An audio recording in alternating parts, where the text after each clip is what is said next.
Welcome to the DIY Tax Knowledge Center. In this video we will explore how to enable the MTD VAT feature and how to connect the app to your HMRC VAT account. So let's look how to enable the MTD VAT feature. Customers should click on the Settings menu on the front page. This will take the customer to the Setup wizard.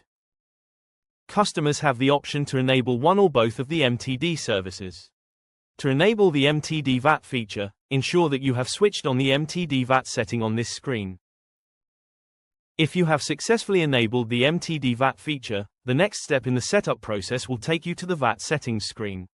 Use this screen to set your default VAT rate. This will be used as the default setting when you enter income and expenses. You need to enter your VAT number and you will be prompted to select your VAT scheme.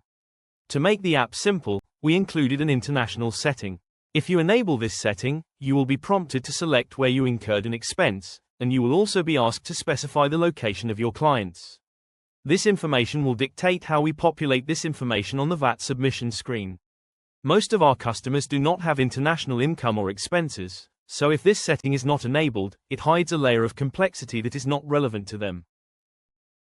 Once the customers have completed and saved the settings, the app will take the customer back to the home screen. You will notice that a new MTD VAT menu option now appears on the home screen. Click on the MTD VAT menu to access the MTD feature. The app will now check if you are already connected to your HMRC account. If you have already connected the app, you will be taken straight to the VAT submission screen.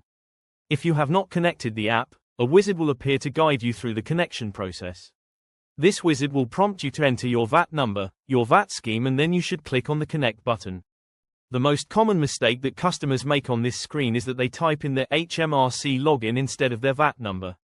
So please make sure that you enter your VAT number on this screen. The app will take you to your HMRC login screen so that you can grant the app access to communicate with HMRC on your behalf. If displayed, you should select Accept or reject the cookie settings at the top of the screen just to make the screen easier to use. Customers should click on the Sign into the HMRC Online Services button to proceed to the next step. Customers should enter the HMRC login details and click on the Sign In button to progress to the next step. The most common mistake that customers make on this screen is that they use the wrong HMRC login when connecting the app to HMRC. Please ensure that the HMRC login that you are using to connect the app does actually have access to the VAT number. To check this, please log into the HMRC website directly and check if you can view the VAT number. Once you have logged in and assuming that you have used the correct HMRC login details, customers should click on the Give Permission button.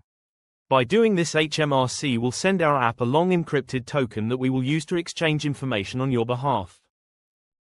After you have clicked on the Give Permission button, the process will take you back to our app and you will be able to see your VAT information, including the quarters that you need to submit. For security reasons, the token that connects our app to HMRC expires after 18 months. After which you will be required to reconnect the app to HMRC to renew the token. I hope that this video tutorial has answered any questions you may have had about how you can connect the app to your HMRC account. You are now ready to make a VAT submission. We will cover this process in another video. And in that video, we will explore the various digital record keeping options. They include using our app to maintain your digital records or using a spreadsheet. Thank you for watching.